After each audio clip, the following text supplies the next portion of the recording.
La Alhamdulillah ala ihsani wa syukru lahu ala taufiqihi wa amtinani.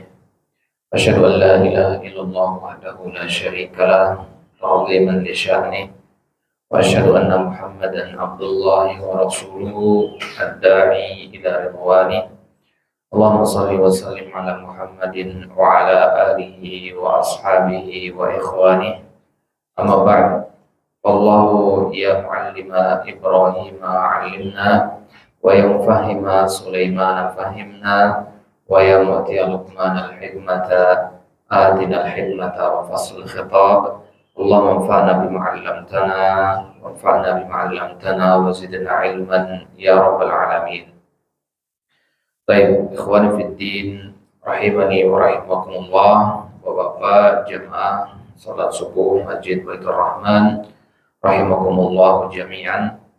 Alhamdulillah ta'ala, di pagi hari yang penuh dengan keberkahan ini, masih di bulan yang penuh dengan keberkahan ini, yaitu bulan Al-Muharram, Allah subhanahu wa ta'ala masih memberikan limpahan nikmat dan karunia-Nya kepada kita yang tak terhingga. Di antara nikmatnya adalah nikmat al-iman wa nikmat al-islam. Dari pagi hari ini insyaallah ta'ala kita lanjutkan kembali pelajaran bahasa Arab kita. Maka kita memohon kepada Allah subhanahu wa ta'ala, semoga kita termasuk orang-orang yang disebutkan oleh Allah subhanahu wa ta'ala di dalam Al-Quran, yarfa'illahu alladhina amanu minkum walladhina utul ilma darajat. Allah subhanahu wa ta'ala mengangkat derajat orang-orang beriman dan orang-orang yang berilmu serta mempelajari ilmu. Dan kita bermohon juga kepada Allah subhanahu wa ta'ala agar kita termasuk golongan orang-orang yang dimudahkan jalannya menuju surga, sebagaimana janji yang Nabi sebutkan dalam hadis yang diriwayatkan oleh sahabat yang mulia Abu Darda radhiyallahu ta'ala anhu.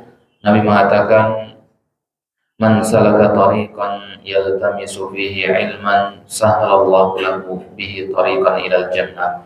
Barang siapa yang menempuh suatu jalan untuk menuntut ilmu, entah jalan itu makna secara kiasannya atau makna hakikinya, maka Allah subhanahu wa ta'ala, barang siapa yang menempuh suatu jalan untuk menuntut ilmu, maka Allah subhanahu wa ta'ala akan memudahkan baginya jalan menuju surga. Para ulama menafsirkan hadis ini dengan mengatakan, memudahkan jalan menuju surga itu maksudnya memudahkan mereka untuk beramal dengan amalan yang benar. Sekarang kalau kita tidak belajar, tidak thalabul ilmi, bagaimana kita bisa mengamalkan ajaran Islam ini dengan benar? Baik, kita lanjutkan kembali pelajaran bahasa Arab kita, masih dari kitab Durusul Lughah Al-Arabiyyah di jilid yang pertama, dan ini merupakan insyaallah pertemuan yang terakhir yang membahas jilid yang pertama. Ya, insyaallah ta'ala di pertemuan selanjutnya nanti kita akan masuk jilid yang kedua. Baik. Dan di kesempatan kali ini kita lanjutkan kembali murajaah kosakata, ya. Murajaah kosakata yang sudah pernah kita bahas dari pelajaran yang pertama sampai pelajaran yang ke-13. Itu sudah kita murajaah kosakata-kosakatanya. Sekarang kita merajaah kosakata dari pelajaran selanjutnya, yaitu pelajaran ke-14. Baik, silakan dibuka di kitabnya di halaman 86. Yang bawa kitab silakan dibuka di kitabnya di halaman 86. Di situ akan kita lihat kosakata-kosakata apa saja yang sudah pernah kita pelajari, ya. Ya, ada al-hafidu, al-kulliyatu, dan seterusnya. Itu di halaman 86. Nah, jadi di akhir pelajaran 14 ini, di halaman 86 ini, kita sudah mempelajari beberapa kosakata baru. Ya, mempelajari kosakata ini penting, sebagaimana kita sampaikan di awal dulu. Ya, selain kita memahami kaidah-kaidah grammarnya, dalam belajar bahasa Arab juga kita harus memperkaya kosakata. Ya, maka dari kitab Durusul Lughah jilid yang pertama ini kita diberikan banyak sekali kosakata. Ya, total kosakata baru yang kita diminta untuk menguasainya itu minimal 200. Ya, dari pelajaran pertama sampai pelajaran terakhir ini minimal kita sudah tahu 200 kosakata. Ya. Nah, ini saja ada berapa ini? Ya, ada banyak. Ya. Nah, jadi total kosakata dari jilid pertama itu 200. Kita diminta untuk menghafalkan. Ya, menghafalkan kosakata itu tentu tidak seperti menghafalkan Al-Quran atau hadis. Ya, kalau kita menghafal Al-Quran bagaimana caranya? Baca ulang-ulang, gitu ya. Kalau menghafal kosakata tidak, kita cari artinya di kamus. Setelah ketemu artinya, ya, kita lihat penerapannya dalam kalimat. Misalkan di dalam Al-Quran atau di dalam hadis. Kita buka Al-Quran misalkan di surat Al-Baqarah, ada kata-kata di situ yang kita tidak tahu artinya, segera cari ke kamus. Ya, maka selanjutnya nanti ketika ketemu lagi dengan ayat itu, kita sudah tahu artinya tanpa perlu melihat lagi ke kamus. Ya, jadi kata para ulama, cara menghafal kosakata yang paling bagus itu adalah dengan kasratul ittila, dengan sering melihat. Ya, sering melihat artinya sering diulang-ulang gitu. Ya. Kalau membaca berulang-ulang itu memang bagus untuk menghafal, tapi kan tidak semua punya energi yang banyak untuk membaca berulang-ulang. Tidak semua punya waktu yang banyak juga. Akan tapi kalau sekedar melihat itu hanya butuh waktu yang sebentar saja. Ya. Baik, jadi ya, kosakata yang sudah pernah dipelajari itu hendaknya diulang-ulang kembali, di murojaah lagi. Baik.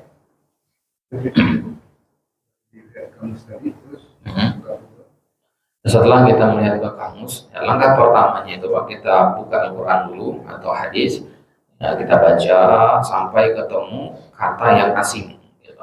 Ya, kata yang asing inilah yang kita cari ke dalam kamus. Ya, kenapa harus cari ke kamus? Kenapa enggak googling aja sebagainya? Karena kalau kita buka di kamus itu lebih menguatkan hafalan karena ada effortnya.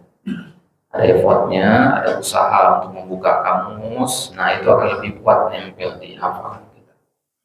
Tapi kalau yang instan itu biasanya cepat hilang. Kata Abdullah bin Barak, man ramal ilma jumlatan zahaba minhu jumlatan, barang siapa menginginkan ilmu itu secara sekaligus maka dia akan pergi secara sekaligus juga. Jadi menghafal kosakata itu sehari, 2 atau 3, ya, tapi ada usaha untuk mencari kata tersebut. Katakanlah misalkan kita membaca surat Al-Fatihah, Alhamdulillahirabbil alamin. Ini kita tahu semua artinya misalkan. Lanjut ayat kedua, Ar-Rahmanir Rahim, tahu artinya. Malik Yaumiddin. Nah, yaum. Nah, yaum artinya apa misalkan? Ya, cari di kamus.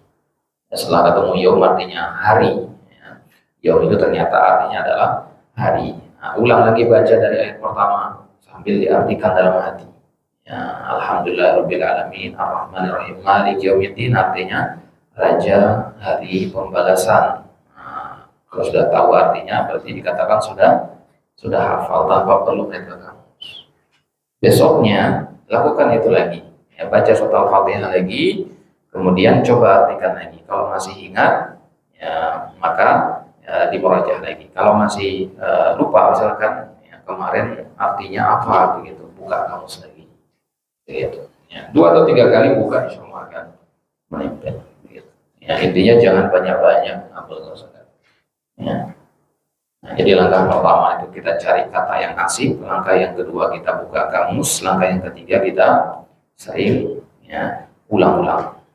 Itu 3 langkah simpel untuk kita mempelajari kosakata dalam bahasa Arab. Dulu ketika misalkan ada yang pernah belajar bahasa Inggris misalkan, ya, kenapa kalau bahasa Inggris itu relatif lebih mudah untuk kita pelajari? Karena sering dipakai. Dan kebutuhan kerja, misalkan kebutuhan komunikasi dengan orang asing, sehingga mau nggak mau kita belajar.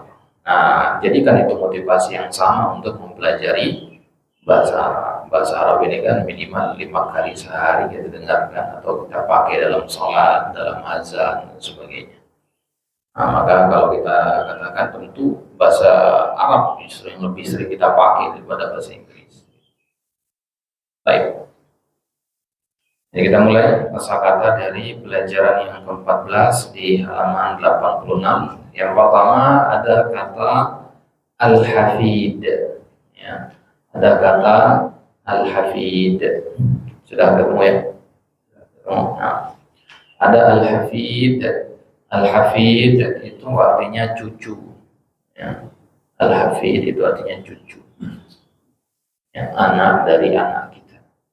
Ya. Hafid.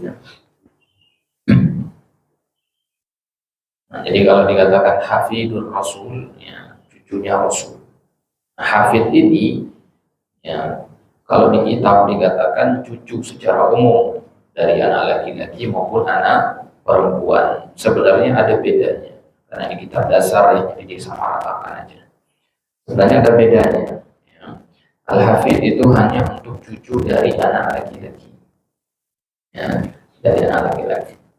Kalau dari anak perempuan itu disebutnya sibtun. Ya, tulisnya seperti ini.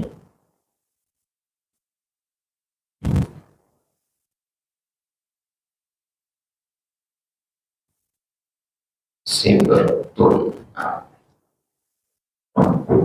ini artinya apa? Cucu dari anak perempuan. Sibtun. Ya. Kenapa kita harus tahu kata ini? Karena ini disebutkan banyak di dalam hadis-hadis Nabi, ya, yang menceritakan tentang bagaimana Nabi bermuamalah dengan cucu beliau. Ya, siapa cucunya Nabi? Ya, Hasan dan Husain. Nah, maka dikatakan dalam hadis, ya, sibti Rasulillah. Nah, nggak disebutkan nama Hasan atau Husain, tapi dikatakan sibti Rasulillah. Sibti tadi artinya cucu, ya, cucunya Rasul. Nah, berarti Hasan Husain ini dari anak laki-laki itu dari anak perempuan.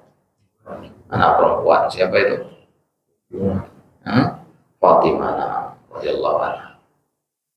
Jadi Hasan Husain disebutnya sibtun. Ya, kalau hafidun, Nabi punya hafid apa tidak?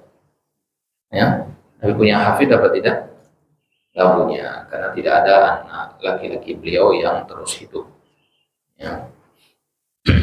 Nabi pernah punya anak laki-laki, tapi meninggal di usia masih kecil. Ya, ada Ibrahim, ada Al-Qasim. Ya. Makanya beliau disebutnya Abul Qasim. Ya. Putra beliau pertama namanya Al-Qasim. Ya. Baik. Kata para ulama di antara hikmahnya kenapa keturunan Nabi tidak ada yang laki-laki itu, ya, agar tidak terjadi pengkultusan berdasarkan nasab. Ya. Pengkultusan berdasarkan nasab. Ya. Nah, Nabi sendiri mengatakan apa? Man batta'a bihi amalu lam yusri bihi nasabuh. Orang yang amalannya lambat tidak akan bisa dibantu dan dipercepat dengan nasab dan keturunannya. Jadi Islam yang menutup, ya, hal-hal yang mengarah kepada pengkultusan atau pengagungan berdasarkan keturunan. Ya, karena Allah sendiri mengatakan inna akramakum indallahi atqakum, yang paling mulia di sisi Allah itu adalah yang paling bertakwa, bukan keturunannya siapa. Ya, karena Bilal bin Rabah saja seorang budak hitam, kalau secara sosial berada di, ya, strata paling rendah di masyarakat Mekah kala itu, tapi, ya, beliau, ya, menginjakkan kakinya di atas Ka'bah untuk mengumandangkan azan, yang mana kemuliaan itu tidak diberikan kepada Abu Jahal, Abu Lahab, padahal mereka adalah orang-orang yang mulia secara nasabnya. Nah, jadi al-hafid artinya cucu, ya, dari anak laki-laki. Kalau dari anak perempuan tadi sibtun. Nah, jadi kosakata-kosakata seperti ini, ya, bukan berarti tidak pernah dipakai, ya. Ini kosakata ini sudah dipilih sama penulis, kosakata yang banyak disebutkan dalam hadis atau dalam Al-Quran. Ya, sehingga suatu waktu nanti kita akan ketemu sama kata-katanya lagi di dalam Al-Quran, dalam hadis, atau dalam penjelasannya para ulama. Kosakata yang familiar. Baik. Kosakata selanjutnya adalah al-kulliyatu. Al-kulliyah. Ya, ini mirip dengan bahasa Indonesia, ya. Al-kulliyah berarti artinya kuliah, ya, al-kulliyah. Tapi di sini kita artikan dengan fakultas. Ya, kalau kuliah masih terlalu umum ya. Kalau kuliah itu artinya fakultas.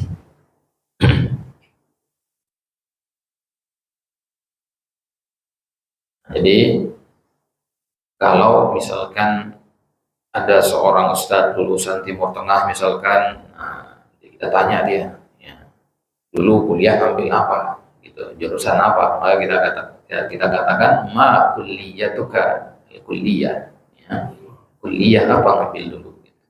Nah, di kuliah itu fakultas. Dulu di Madinah, di Makkah itu ngambil fakultas apa.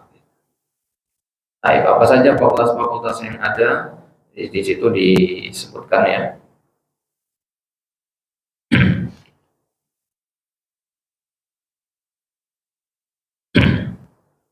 Disebutkan di situ ada beberapa fakultas. Ya, yang pertama fakultas apa dikatakan di situ? Nah, fakultas syariah. Nah, fakultas syariah yang pertama.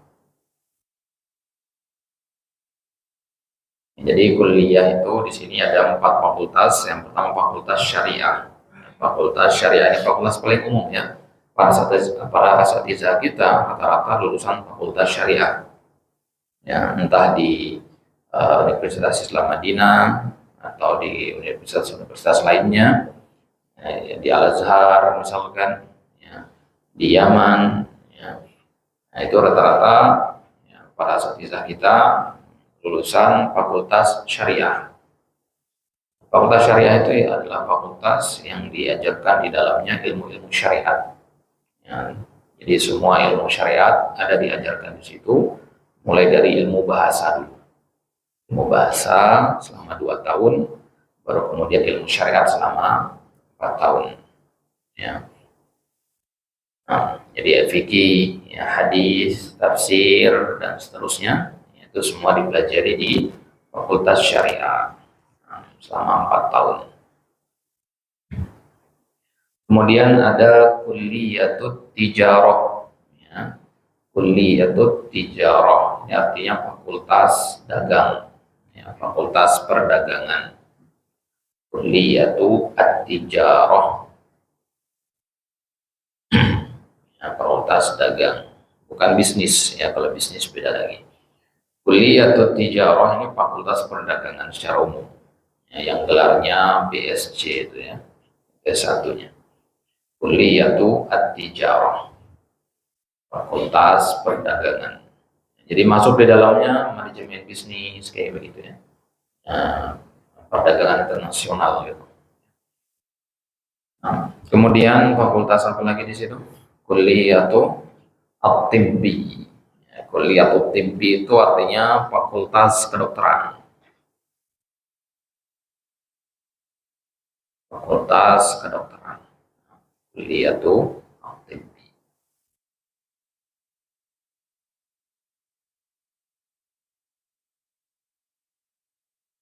Kemudian yang terakhir ada kulliyatul handasati. Kulliyatul handasah. Ini artinya fakultas teknik. Nah, fakultas teknik. Kulliyatul handasah. Fakultas teknik. Baik. Di antara para asatizah kita ada yang lulusan fakultas hadis. Ya, pernah dengar ya? Ada yang lulusan fakultas hadis, ada yang lulusan fakultas tafsir, dan sebagainya. Nah, kalau fakultas hadis berarti memang spesialisasinya di bidang hadis saja. Gitu. Apakah belajar yang lainnya? Belajar, cuman SKS-nya itu lebih banyak yang hadis. Jadi syarat masuknya saja di berbagai kampus itu ada yang menargetkan 300 sampai 500 hadis. Syarat masuknya. Jadi harus sudah hafal. Kalau fakultas Quran itu harus sudah hafal 30 juz. Ya, itu syarat masuknya, bukan syarat lulusnya ya. Syarat masuknya itu memang harus sudah hafal 30 juz. Nah, kalau kuliah itu syariah, ya setiap semesternya itu harus ya hafalkan 5 juz. Jadi dalam 4 tahun itu 20 juz. Ya, tapi sedikit biasanya lulus fakultas syariah dan belum khatam Al-Quran, sedikit. Biasanya kalau sudah fakultas syariah sudah hatam Al-Quran biasanya. Sama?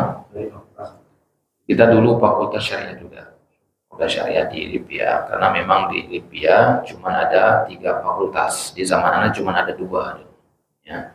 Fakultas yang pokok itu fakultas syariah. Kemudian ada fakultas 2 lagi yang baru-baru dibuat, namanya fakultas Lugoh, fakultas bahasa, dan fakultas idarah. Idarah itu fakultas bisnis atau manajemen begitu. Jadi kalau di LIPA Jakarta itu fakultas syariah 4 tahun, 2 tahun itu persiapan bahasa, 1 tahun persiapan prakuliah, kemudian 4 tahun kuliah yang sebenarnya, gitu ya, yang syariahnya. Jadi totalnya 7 tahun. Nah,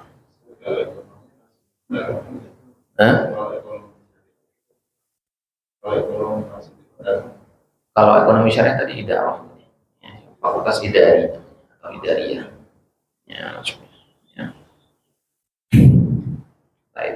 Jadi kalau dalam bahasa Arab, S1 itu disebutnya diplom, disebutnya diplom atau bakalarius. Kalau bahasa kita itu bakalarius, bachelor. Kemudian S2-nya disebutnya magister, magister. Kemudian MA kalau di Indonesia ya. Di S1 itu LC, S2 itu MA, yaitu magister, kemudian S3 itu doktor. Baik, kelas. Apalagi hal-hal kosakata yang berkaitan dengan dunia universitas, dunia kampus. Nah, ini yang santri-santri yang mau daftar ke Universitas Islam Madinah atau yang lainnya harus paham istilah-istilah begini, ya. Karena semua serba pakai bahasa Arab di sana nanti. Dia harus paham dengan pengumuman nanti. Jangan sampai salah ngambil fakultas gara-gara nggak tahu bahasa Arabnya apa.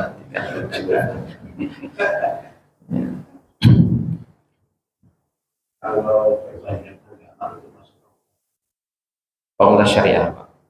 Fakultas syariah. Bukan perbandingan agama, Pak. Perbandingan mazhab. Kalau perbandingan agama anak kurang tahu. Ya, karena kalau di Jamiatul Imam setahu tidak ada. Cuman ada mata kuliahnya.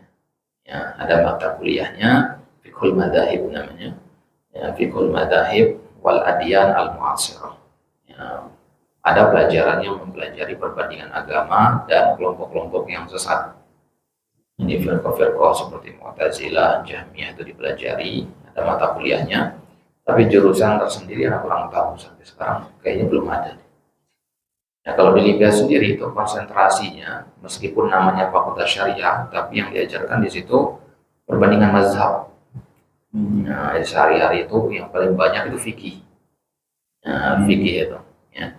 Fikih dan usul fikih, yaitu 6 SKS-nya dalam 1 pekan. Ya. Kalau Quran saja cuma 2 SKS-nya. Kalau Quran 2. Dan fikih lebih banyak. Fikih terus. Perbandingan mazhab, jadi tidak merujuk satu mazhab saja. Kalau kampus-kampus di Indonesia kan kadang ada yang Syafi'i saja, gitu kan, Hambali saja, gitu. Jadi kalau di Libya 4 mazhab itu sekaligus dibenturkan satu sama lain. Nah, jadi kalau dalam kampus yang lain misalkan dikatakan ya, ini hukumnya halal, kelas selesai. Ya, tapi kalau di yang mempelajari perbandingan mazhab, maka ya, ke-4 mazhab itu apa pendapatnya? Ada yang mengatakan halalkah, ada yang mengatakan sebaliknya, dan sebagainya. Dia harus tahu 4 pendapat mazhab beserta dalil masing-masing, dan kita harus bisa menguatkan yang mana yang paling kuat dari 4 pendapat atau 5 pendapat yang ada. Nah, makanya di Libya tidak diajarkan untuk fanatik kepada satu mazhab. Nah, jadi yang kita ikuti adalah dalil, ya, bukan mengingkar fanatik buta kepada pendapat-pendapat imam mazhab. Bukan berarti kita lebih pandai daripada para imam, tidak.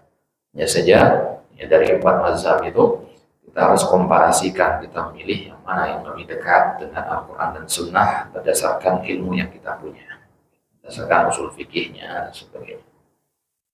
Nah, jadi di kuliah ini tentu hanya 4 saja fakultasnya, tapi masih banyak untuk fakultas yang lain.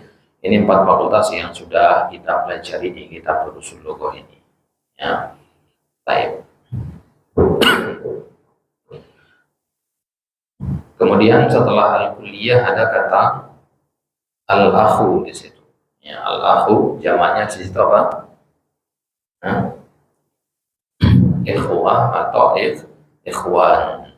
Jadi al-akh itu artinya saudara. Ya, jamaknya ikhwan. Saya kira ya ikhwan. Ya, ikhwan itu jamak. Ya. Jadi ikhwan itu kalau dalam bahasa Arab jamak, maka tidak boleh berarti kita nisbatkan ke satu orang. Kan? Kalau satu orang kita katakan apa? Akhi. Ya akhi. Kalau ya ikhwan berarti banyak orang. Ya. Nah, misalkan ya akhi Agus, jangan katakan ya ikhwan Agus. Kurang tepat. Karena ikhwan itu untuk jamak. Nah, sama dengan kita mengatakan akhwat itu ya. Akhwat itu untuk yang jamak, untuk yang satu saja kita katakan ukhti. Nah, ya, jadi al-akh itu jamaknya ikhwan atau ikhwah, boleh dua-duanya. Ikhwan atau ikhwah. Nah, pernah dengar ikhwanul muslimin ya? Nah, itu dari situ diambil namanya. Ya. Ikhwanul muslimin, jadi kelompok yang sesat ya, disesatkan oleh para ulama. Nah, jadi al-akh itu asal katanya ya, artinya saudara. Ya, berarti ya, apakah harus hubungan nasab di sini? Harus ada hubungan darah baru dipanggil al-akh? Tidak, bebas. Dalam bahasa Indonesia juga begitu kan? Ya, saudara-saudara sekalian, ya, tidak ada hubungan nasab. Maka dalam bahasa Arab juga begitu. Kalau ada akhi saudara, Berarti artinya kalau akhi itu ada ya sukun pada belakangnya. Akhi, ya, itu artinya saudaraku berarti. Nah, kalau akhwat itu yang saudara. Gitu. Ya, misalkan saudaranya Muhammad, ya kita katakan akhu Muhammad. Saudaranya Muhammad. Tapi kalau akhi Muhammad artinya saudara saya namanya Muhammad. Ya, itu bedanya. kalau kategori jamak tadi lebih dari 2 apa 3? Lebih dari 3. Dikatakan jamak. Nah, ini permasalahan ini dibagi yang berdasarkan ilmu apa dulu. Kalau dalam ilmu bahasa jamak itu 3, 4 dan seterusnya. Kalau dalam masalah fikih jamak itu 2. Ya, jadi kalau sudah 2 itu hitungannya sudah jamak dalam ilmu fikih ya. Nah, tapi kalau dalam ilmu bahasa ya, jamak itu 3 minimal. Ini terjadi khilaf juga di dalam para ulama dalam ilmu fikih itu. Ya, jamak itu minimalnya berapa? Ada yang mengatakan 2, ada yang mengatakan 3. Baik. Akhi juga. Ya, akhi juga. Nah, dalam bahasa itu nggak dibedakan ya adik atau kakak itu. Ya, cara membedakannya cuma tambahkan kata al-kabir atau as-shaghir aja. Nah, akhi al-kabir artinya saudara saya yang lebih besar, artinya kakak. Ya. Akhi as-shaghir artinya saudara saya yang kecil, ya, berarti artinya adik. Jadi kalau dalam bahasa Indonesia kan ada kakak, ada adik. Kalau dalam bahasa Arab umum, ya, tambahkan kata sifat saja al-kabir atau as-shaghir.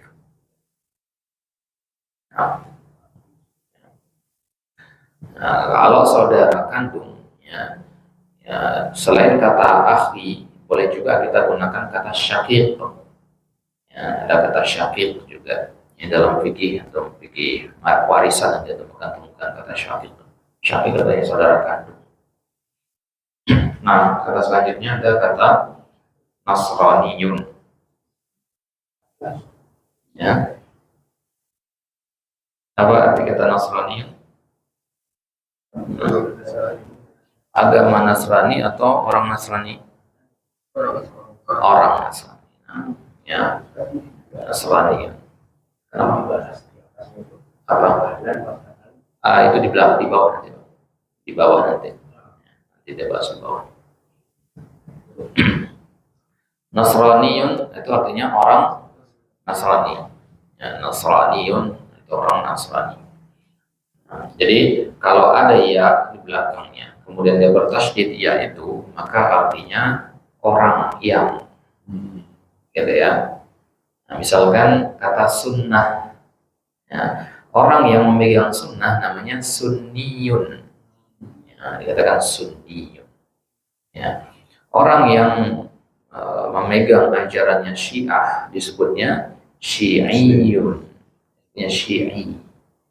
Ya, jadi kalau kita ke Mekah dan ke Madinah itu pas umroh misalkan, ya, jangan heran kalau ada yang nanya anta Syi'i atau Sunni. Nanya dia, kita itu Syiah atau Sunni. Ya. Karena segi penampilan nggak bisa bedakan.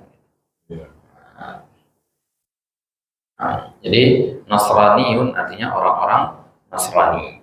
Ya, orang-orang Nasrani yang dimaksud di sini adalah orang-orang yang menolong ya Nabi Isa ya di awal-awal dakwahnya. Ya, yang disebut dengan Al-Hawariyun itu ya.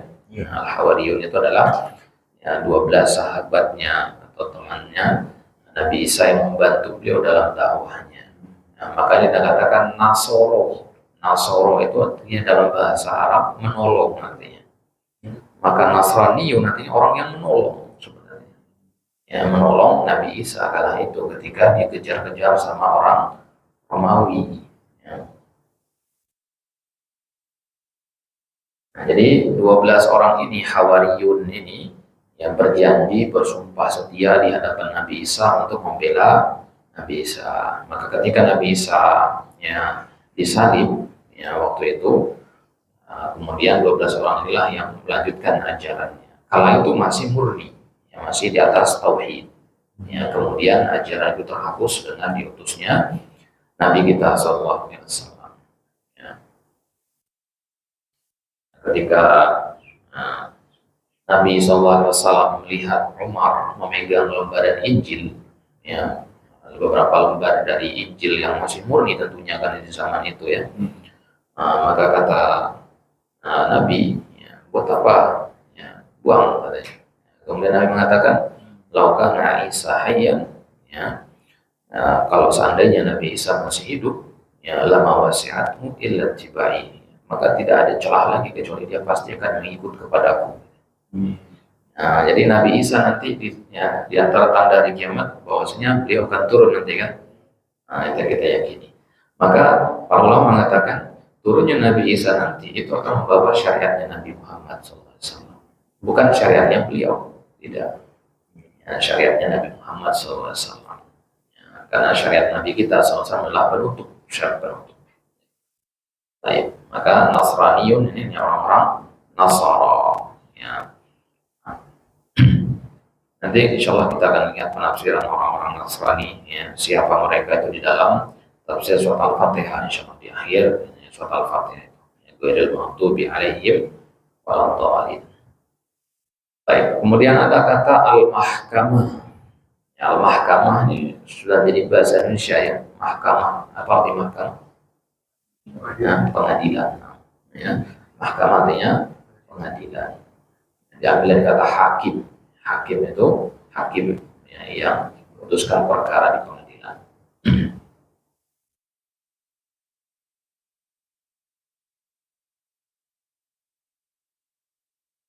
Kemudian apalagi berkaitan dengan istilah mahkamah ini? Kalau kita katakan mahkamah di Indonesia, mahkamah agung ya, mahkamah agung. Nah, kalau mahkamah agung dalam bahasa Arabnya kita katakan al-mahkamatul uliya, uliya dari yang agung. Al-Mahkamatul Uliya, pengadilan atau mahkamah agung. Ada pengadilan militer juga kan, mahkamah militer itu dinamakan Al-Mahkamah Al-Askariyah. Ada kejaksaan juga ya. Kalau kejaksaan bahasa Arabnya sebutnya An-Niyabah. Nah, jadi Al-Mahkamah artinya pengadilan. Kemudian ada kata Al-Yunan ya. Al-Yunan, apa sih Al-Yunan? Ya, nama negara, ya negara Yunani. Nah, disebutnya Al-Yunan. Ya.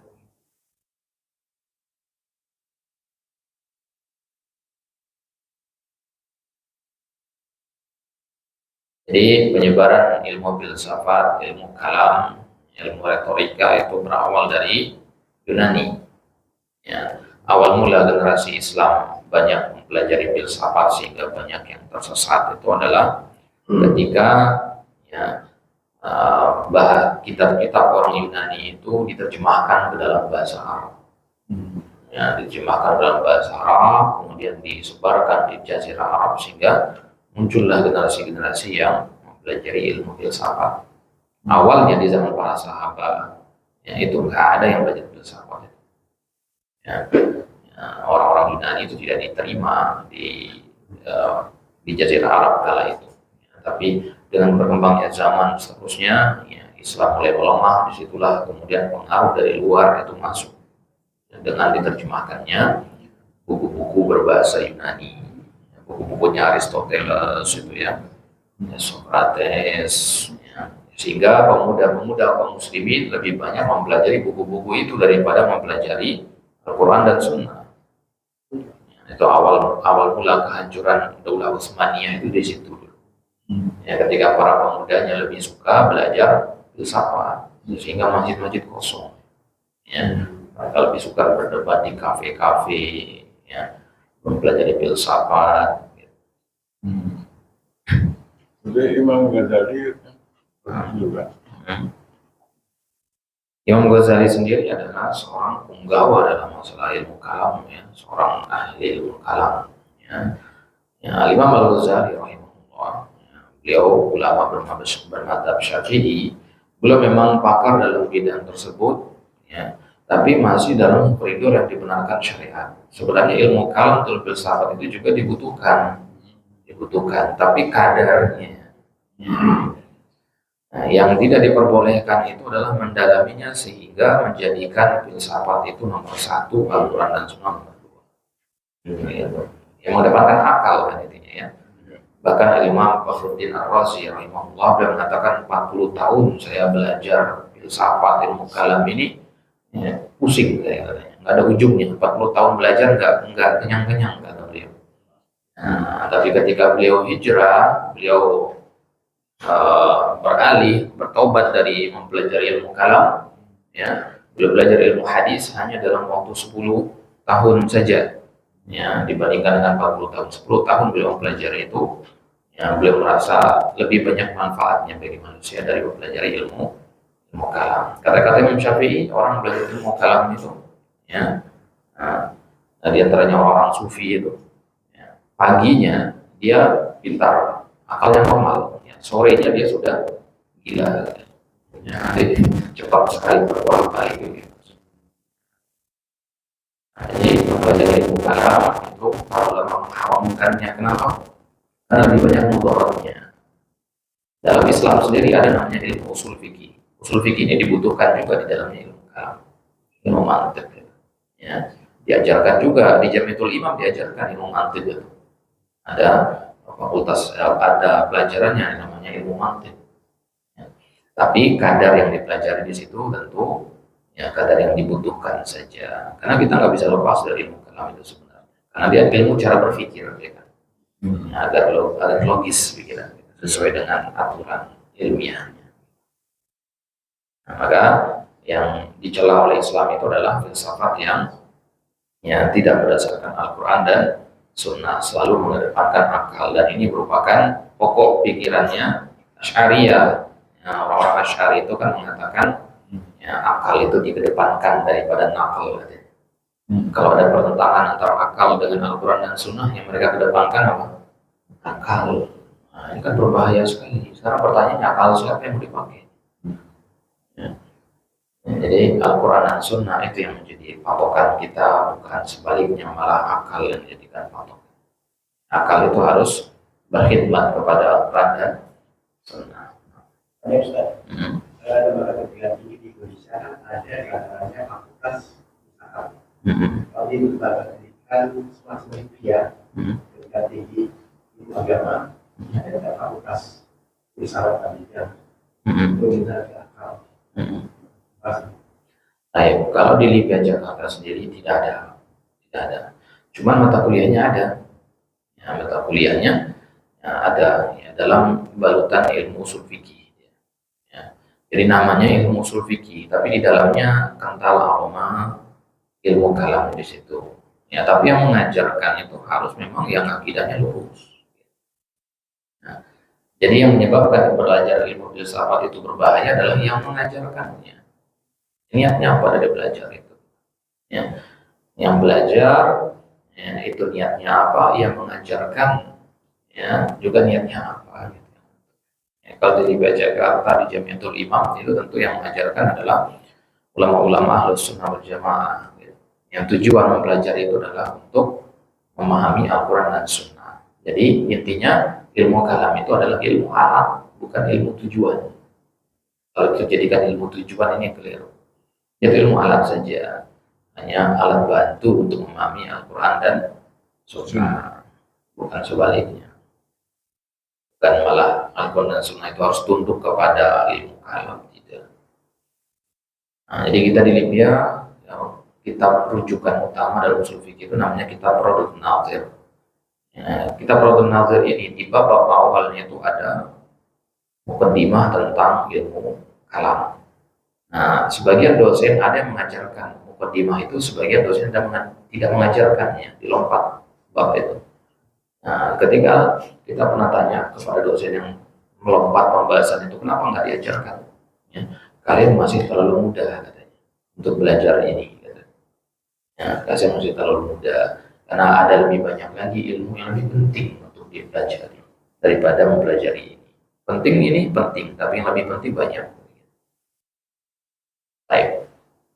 Nah, jadi kita kembali. Ilmu baru. Kalau ilmu balaghah jauh. Ya, ilmu balaghah itu ilmu sastra. Ya, ilmu sastra itu tujuannya mempelajari keindahan bahasa. Ya. Jadi ilmu apapun kalau kita gunakan untuk berkhidmat kepada Al-Quran itu akan menambah keimanan. Ya, seorang ahli matematika membaca Al-Quran maka dia akan bertambah keimanannya. Ya, karena dalam Al-Quran itu tentang matematika ada. Seorang ahli fisika membaca Al-Quran dia akan kagum dengan ilmu fisika dalam Al-Quran. Ya, seorang ahli balaghah membaca Al-Quran dia akan kagum melihat gaya bahasanya Al-Quran itu nggak ada tandingan. Jadi ilmu balaghah itu ya, tidak tercela, tergantung kepada niatnya tentunya, karena dia adalah ilmu alat. Ya. Kalau kita ingin mengetahui seberapa indah si Al-Quran itu, ya, kenapa kok nggak ada orang yang bisa bikin satu ayat saja yang semisal dengan Al-Quran? Padahal orang Arab kan bahasa sehari-harinya bahasa Arab kan. Ya, kenapa kok nggak ada mereka yang bisa bikin satu ayat saja? Padahal mereka adalah ya, ahli-ahli sastra juga.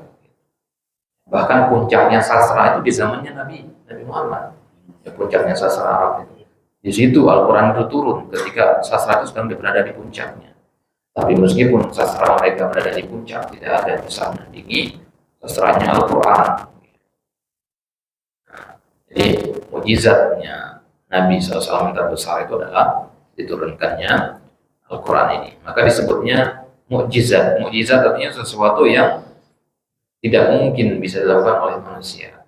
Ya, manusia biasa nggak akan bisa melakukannya kecuali karena memang dipilih oleh Allah Subhanahu wa Ta'ala. Jadi belajar balaghah itu tidak tercela ya. Di kampus-kampus, di pondok-pondok pesantren diajarkan ilmu balaghah itu. Tujuannya adalah agar kita mengerti keindahan bahasa Al-Quran, ya, ketinggian bahasa Al-Quran itu. Ya.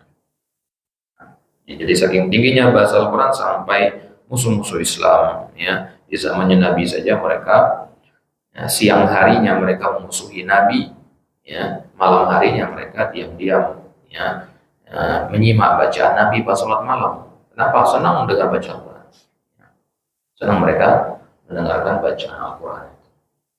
Maka banyak sekali orang-orang yang masuk Islam disebabkan oleh Al-Quran karena gaya bahasanya. Maka miris sekali kalau banyak di antara kita yang ya, tidak ingin mempelajari tentang Al-Quran dan keindahan Al-Quran, karena orang-orang yang non-muslim saja banyak yang mempelajarinya. Baik, kemudian selanjutnya al-balad. Ya, al-balad itu artinya negeri. Nah, ya, surat al-balad itu ya, la uqsimu bihadzal balad, negeri ya. Nah, di Al-Quran juga dikatakan wahadal baladil amin. Baladil amin itu artinya negeri yang aman. Ya, mana maksudnya negeri yang aman? Makkah maksudnya. Tafsir para ulama di situ Makkah.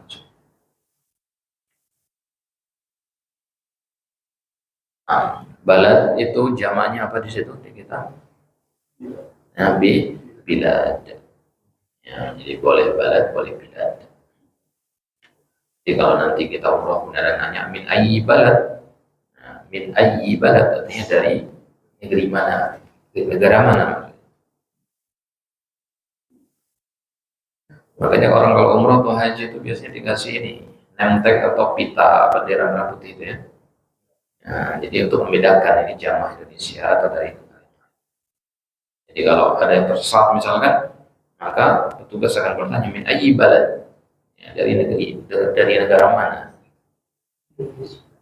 Ya, kalau Indonesia ya kita katakan Indonesia. Ana Indonesiun. Saya orang Indonesia. Dan jamaah Indonesia paling banyak ya kalau di. Baik. Jelas sampai sini? Ya. Kemudian selanjutnya di situ ada kata apa yang belum tadi? Marhaban, ahlan wa sahlan dan marhaban. Ahlan wa sahlan itu artinya apa? Ya, ahlan wa sahlan dan marhaban ini dua kata yang dua ibarah untuk sambutan kepada tamu. Ahlan wa sahlan wa marhaban artinya selamat datang.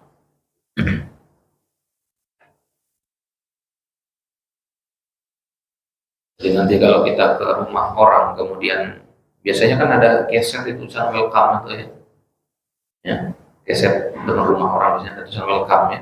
Oh nanti ada keset tulisannya ahlan wa sahlan yang kita marah-marah. Ini Al-Quran ditaruh di keset. Ya bukan Al-Quran.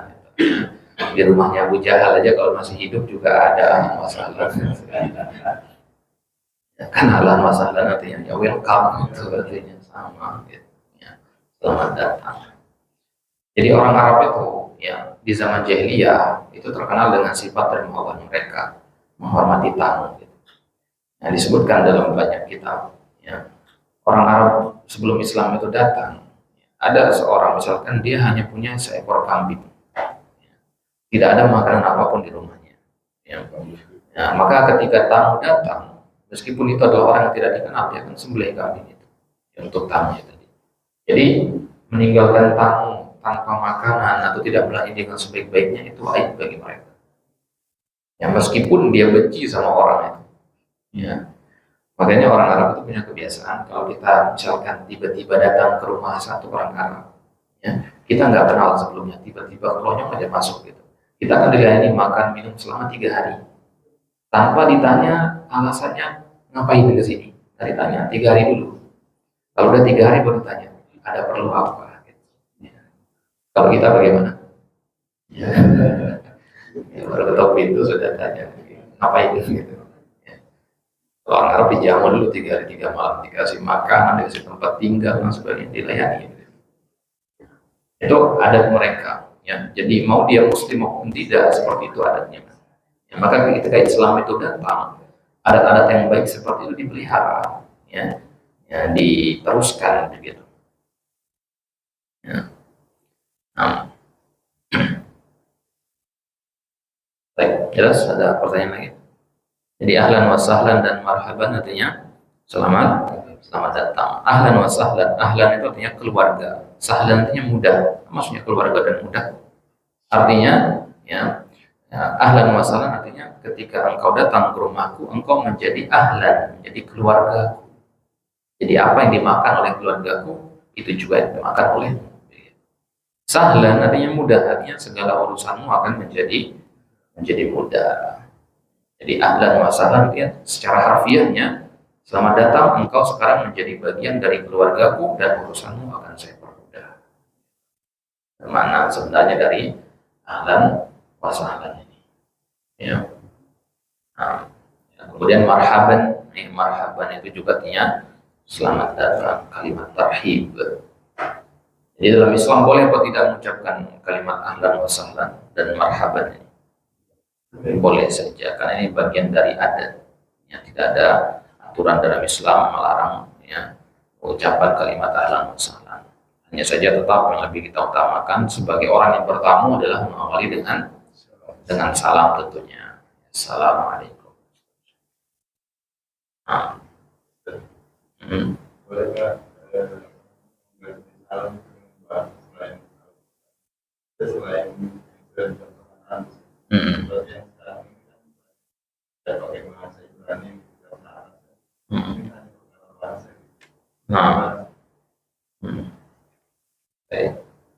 mengganti ucapan salam dengan selain bahasa Arab berarti itu. Nah, ya, perkara yang seperti ini para ulama melarangnya. Jadi antaranya Syekhul Islam Ibnu Taimiyah, ibadah-ibadah mahdhah, ibadah-ibadah yang sudah ditetapkan redaksinya sama Nabi itu nggak boleh dirubah-rubah ke dalam bahasa yang lain meskipun maknanya sama. Ya, meskipun maknanya sama. Ya, kenapa? Ya, karena al-muslim labudda an yaftakhira bil lughah al-arabiyyah. Seorang muslim itu hendaknya dia berbangga dengan bahasa Arab. Ya, dia harus menghidupkan syiar ya, Islam itu merupakan bahasa Arab. Kan bahasa itu merupakan simbol suatu peradaban. Ya, maka peradaban Islam simbolnya itu adalah bahasa Arab. Maka setiap muslim ya, kalaupun dia tidak mempelajari bahasa Arab, minimal dia berbangga dengan bahasa Arab. Gitu. Ya, sekarang karena peradaban yang besar di kita sekarang peradabannya barat kan, teknologi barat diagung-agungkan kan, kenapa? Ya, karena bahasanya itu yang dipakai kan. ya. Ya. Coba seandainya bahasa yang sehari dipakai adalah bahasa Arab. Nah, jadi peradaban suatu bangsa itu menjadi besar justru dengan bahasanya. Nah, makanya kan banyak suku yang marah kalau kita ulur-ulur bahasanya kan misalkan ya. Nah, itu ya karena bahasa terikat dengan seseorang. Nah, maka tidak sepatutnya seorang muslim mengganti ya ucapan-ucapan seperti itu dengan bahasa lain selain bahasa Arab. Ya. Selain dia tidak mengikuti petunjuk Nabi di situ, ini juga menyelisihi banyak sekali ijma di kalangan para ulama yang mengatakan tidak boleh, haram hukumnya mengganti dengan bahasa selain bahasa Arab. Ya. Karena ini ibadah yang ya, terikat. Ya, kecuali ibadahnya adalah ibadah yang memang ya, mutlak sifatnya. Misalkan doa, ya doa itu kan boleh dengan bahasa apa saja, tidak mesti dengan bahasa Arab. Nah, tapi kalau bahasa salam itu terikat ya. Artinya tidak boleh dirubah-ubah ya. Meskipun secara arti sama, tidak boleh. Ya, karena mau menggunakan bahasa apapun tidak akan mengakomodir makna sebanyak bahasa Arab. Kalau orang paham bahasa Arab, ya, dia tidak akan bisa menerjemahkannya ke dalam bahasa Indonesia dengan makna yang 100% sama, kan mungkin itu. Ya. Kalimat Assalamualaikum warahmatullahi wabarakatuh itu maknanya luar biasa luas. Tidak akan bisa ya, diwakili oleh kata-kata dalam bahasa Indonesia. Ya, kalau kita terjemahkan Assalamualaikum warahmatullahi itu dalam bahasa Indonesia artinya apa? Apa kita katakan? Ya, semoga keselamatan atasmu. Ya, ini maknanya kurang tepat. Kalau kita belajar fikih lughah ya, ini kurang tepat. Dari mananya kurang tepat? Ya, kalimat Assalamualaikum itu artinya segala. Ya. Semoga kalau diterjemahkan artinya apa nih? Semoga keselamatan kan. Ya. Kalau dalam bahasa Arab yang benar itu semoga segala jenis keselamatan, ya. Keselamatan ya, dalam harta, keselamatan dalam usia, keselamatan dalam hidup. Ya. Alaikum atas kalian. Ya. Kalimat ala, ya, huruf jar ala itu maknanya adalah mencakup artinya. Jadi keselamatan itu melingkupi kalian gitu. Kalau kita katakan semoga keselamatan atasmu, nah itu tidak mewakili mana melingkupi itu. Ya itu contoh kecil saja. Maksudnya bahasa Indonesia itu nggak akan bisa begitu karena masing-masing bahasa itu punya ciri khasnya masing-masing. Ya tidak bisa diterjemahkan. Itu contoh kecil saja untuk lafaz yang seperti itu. Maka tidak boleh kita ya menggunakan bahasa lain kalau memang dalam masalah ibadah yang sudah ditetapkan oleh Nabi Baik, wallahu a'lam. Ustaz, saya sering kali melihat ada tulisan Arab ahlan wa sahlan, kemudian disertai dengan kamu Rasulullah. Itu di spanduk dalam acara misalnya di sekolah atau masjid, dalam acara mau benar. Tulisan ini tadi saya tertarik mengatakan di sini. Apakah tulisan ada masalah? Kamu Rasulullah di sini. Ahlan wa sahlan tamu Rasulullah begitu. Ahlan wa sahlan tadi kan diartikan selamat datang ya. Tepat penggunaannya di situ selamat datang, ucapan untuk menyambut. Nah, kalimat selanjutnya yang bermasalah, tamu Rasulullah. Nah, ini dia. Ya. Kan maulid ini. Ya. Nah, karena mereka kan meyakini dalam maulid itu Nabi hadir gitu. Ya. Nah, ketika maulid itu biasanya kan dibacakan barzanji ya. Di barzanji itu kan ada namanya mahalul qiyam. Tahu ya mahalul qiyam? Nah, biasanya berdiri itu kan. Nah, itu kenapa mereka berdiri itu? Karena kata mereka Nabi hadir kala itu. Kita hormati Nabi dengan berdiri. Padahal dalam hadis yang sahih dari Abu Hurairah Nabi mengatakan kalau saya datang ya, jangan kalian perlakukan saya seperti orang-orang ya, Romawi dan orang Persia yang memperlakukan kaisar-kaisar mereka itu dengan berdiri. Duduk tetap kata Nabi. Jangan berlebihan itu. La tutruni kata Nabi, jangan hormati aku secara berlebihan seperti itu. Ya, Nabi larang yang seperti itu. Ya, jadi ya menggunakan istilah tamu Rasulullah di situ kurang tepat. Ya, kurang tepat karena ya kita tahu sendiri bahwasanya majelis maulid itu juga adalah bukan dari ajaran Nabi SAW. Bagaimana Nabi akan hadir? Seandainya pun Nabi masih hidup tidak akan hadir ke acara-acara seperti itu. Ya. Ya, bagaimana Nabi dikatakan hadir dalam acara yang seandainya Nabi masih hidup pun Nabi gak akan hadir. Ya. Ya, maksudnya ya, karena memang itu adalah perkara yang baru, tidak pernah dicontohkan. Laukana khairan lasabaquna ilaih. Kalau seandainya maulid itu perkara yang baik, bernilai ibadah agung di sisi Allah, dapat pahala, tentu Umar yang lebih dulu melakukannya, tentu Abu Bakar yang paling semangat mengadakan maulid. Ya, tapi pertama kali mengadakan maulid itu siapa? Ya, adalah Fatimiyun, ya, orang-orang Syiah.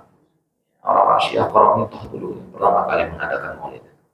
Diadakan acara besar-besaran, pesta-pesta. Itu orang-orang Syiah pertama kali menghidupkan maulid. Ya, meskipun niat kita benar untuk menghormati, mengagungkan Nabi, tapi mengagungkan Nabi sekali setahun itu bagaimana? Mengagungkan Nabi itu setiap tarikan nafas itu kita mengagungkan Nabi. Tiba Nabi itu bukan dengan banyak-banyak mengeluarkan uang dalam acara maulid, tidak. Tiba Nabi itu dengan mempelajari Al-Quran dan Sunnah ala fahmi sahabat. Nah, jadi kalimat ahlan wa sahlan di situ benar, cuman kalimat selanjutnya yang bermasalah secara akidah di situ. Baik, kelas dapatnya nanti.